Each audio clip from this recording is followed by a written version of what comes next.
ತರಳಬಾಳು ತಾಂತ್ರಿಕ ವಿದ್ಯಾಸಂಸ್ಥೆ ರಾಣೆಬೆನ್ನೂರು ಕಾಲೇಜು ವತಿಯಿಂದ ಇವತ್ತು ಆರ್ಟಿ ನಗರದ ತರಳಬಾಳು ಕೇಂದ್ರದಲ್ಲಿ ಹಳೆಯ ವಿದ್ಯಾರ್ಥಿಗಳು ಸಭೆ ನಡೆಸಿದರು. ತರಳಬಾಳು ಮಠದ ಶಿವಮೂರ್ತಿ ಶಿವಾಚಾರ್ಯ ಸ್ವಾಮೀಜಿ ಕಾರ್ಯಕ್ರಮಕ್ಕೆ ಚಾಲನೆ ಕೊಟ್ಟರು. ಇದೇ ವೇಳೆ ತರಳಬಾಳು ಶಾಖಾ ಮಠದ ಶಿವಪ್ರಕಾಶ್ ಶಿವಾಚಾರ್ಯ ಸ್ವಾಮೀಜಿ, ಇಸ್ರೋದ ವಿಜ್ಞಾನಿ ಎಸ್ಕೆ ಶಿವಕುಮಾರ್, ಜಿಎನ್ ಸಿದ್ದಬಸಪ್ಪ ಸೇರಿದಂತೆ ವಿದೇಶಗಳಲ್ಲಿ ನೆಲೆಸಿರುವ ಹಳೆಯ ವಿದ್ಯಾರ್ಥಿಗಳು ಕಾರ್ಯಕ್ರಮದಲ್ಲಿ ಭಾಗವಹಿಸಿದರು.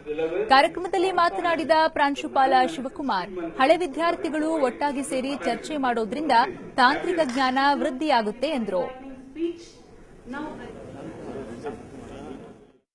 ಕಾಲೇಜ್ ಸ್ಟಾರ್ಟ್ ಆಗಿ 37 ವರ್ಷ ಆಗಿದೆ. ಇದು ಬೆಂಗಳೂರಿನಲ್ಲಿ ನಾವು 2ನೇ ಸಾರಿ ಕಂಡಕ್ಟ್ ಮಾಡ್ತಾ ಇದ್ದೀವಿ. ನಮ್ಮ ಕಾಲೇಜು ಬಂದು ರೂರಲ್ ಏರಿಯಾದಲ್ಲಿ ಇರೋದ್ರಿಂದ ಈ ಒಂದು ಅರ್ಬನ್ ಕಲ್ಚರಿಂದ ದೂರವಾಗಿದೆ. ಹಂಗಾಗಿ ನಮ್ಮ ಹುಡುಗರುಗಳಿಗೆ ಒಂದು ಅವಕಾಶ ಕಲ್ಪಿಸ್ಕೊಡ್ಬೇಕು. ಇಲ್ಲಿ ಈ ಒಂದು ಬೆಂಗಳೂರಿನಲ್ಲಿ ಅವಕಾಶಗಳು ಜಾಸ್ತಿ ಇರ್ತವೆ. ಬಡತನ ರೇಖೆಯಲ್ಲಿ ಇರ್ತಕ್ಕಂಥ ಹುಡುಗರುಗಳು ಜಾಸ್ತಿ ಇರ್ತಾರೆ ನಮ್ಮಲ್ಲಿ.